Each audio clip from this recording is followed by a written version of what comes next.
Et pour faire le point sur ces 100 premiers jours du gouvernement Arnouch, nous sommes en direct avec l'analyste politique Driss Aissaoui de Rabat.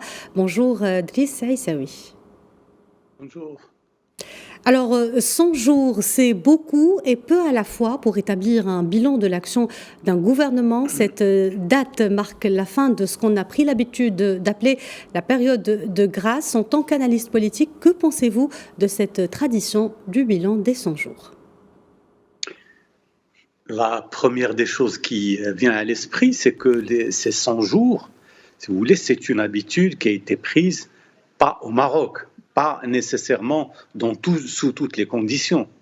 D'abord, nous avons une économie qui est en train d'émerger, donc c'est une économie émergente qui a beaucoup d'atouts. Mais est-ce qu'on peut dire disons, avec cette transition, parce qu'on peut avoir beaucoup d'ambition, et d'ailleurs le ministre de l'Emploi et des Compétences l'a dit, il y a beaucoup d'ambition chez ce gouvernement, et il l'affirme, mais ils vont attendre, ils sont obligés. Les 100 premiers jours, c'est une période, disons, critique, qui demande à ce qu'on mette en place les mécanismes, qui demande à ce qu'on réalise tous les réglages qui nous permettent d'aller, disons, avec des vitesses de croisière. On n'est pas encore dans cette logique. On est juste dans la logique de mettre en place les mécanismes, de réfléchir, de discuter et de voir qui c'est qui est pour, qui c'est qui est contre. Mais la plupart des Marocaines et des Marocains aujourd'hui aspirent à faire le mieux pour faire en sorte que le Maroc puisse justement aller de l'avant. Et on a toujours dit, et les analystes l'ont toujours dit, 2022, 2023 jusqu'à 2024, ce sera des années de transition et de préparation du grand saut, du grand jump que le Maroc doit faire, et il le fera très certainement. D'un point de vue comptable et après plus d'une dizaine de conseils de gouvernement, que retenez-vous de l'action de ce gouvernement Arnouch sur ces 100 premiers jours ? Je pense que la première des choses qu'il convient de rappeler ici, et ça on peut le lire dans la déclaration gouvernementale, c'est que ce gouvernement a essayé, qui est composé de 3 partis politiques qui s'entendent parfaitement sur toute la ligne, sur beaucoup de sujets, ils sont en accord. Alors, qu'est-ce qui va être fait ?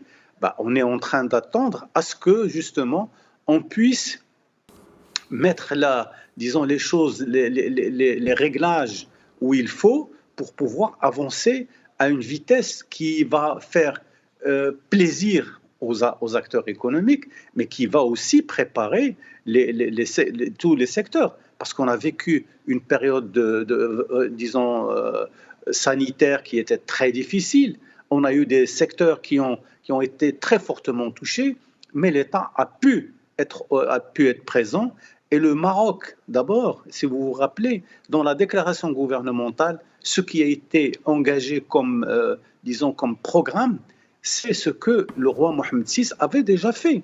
C'est pratiquement tous les grands chantiers que le Maroc avait entamés, et ce gouvernement est en train de les continuer, que ce soit au niveau le fait de prendre conscience de l'importance des classes moyennes, de donner de l'importance à l'élément humain, de faire de l'élément humain. Et ça, c'est le nouveau projet de développement que le Maroc a adopté.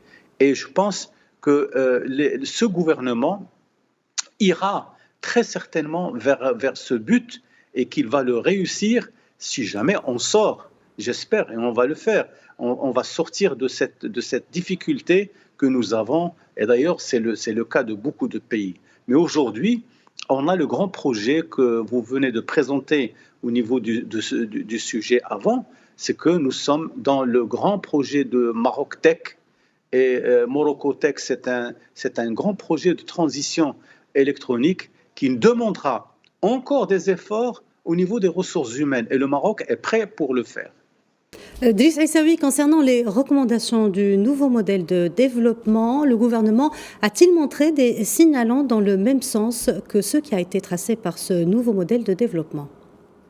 Le nouveau gouvernement s'est très très rapidement prononcé en faveur du nouveau modèle de développement. Ils ont même dit que nous avons un nouveau modèle de développement qui nous permet de faire quoi? D'abord, de prendre conscience que le Maroc est un pays qui va aller en vitesse vers la valorisation de l'être humain.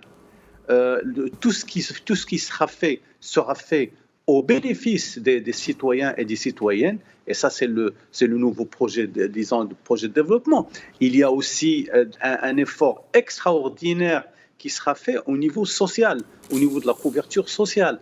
Et ça, on verra qu'il y a beaucoup de choses qui vont être faites au niveau de l'agriculture, au niveau des industries. Beaucoup de choses sont en préparation. C'est pour cela que le bilan des 100 jours n'est jamais un bilan réel. C'est un point de départ, c'est un point de repère pour lequel tous les ministères seront obligés de présenter un bilan d'étape et aller de l'avant et prendre en charge toutes les facilités qui vont se présenter pour aller de l'avant vers une meilleure, un meilleur positionnement de l'économie marocaine. Driss Issaoui, merci d'avoir répondu à nos questions. Je rappelle que vous êtes analyste politique.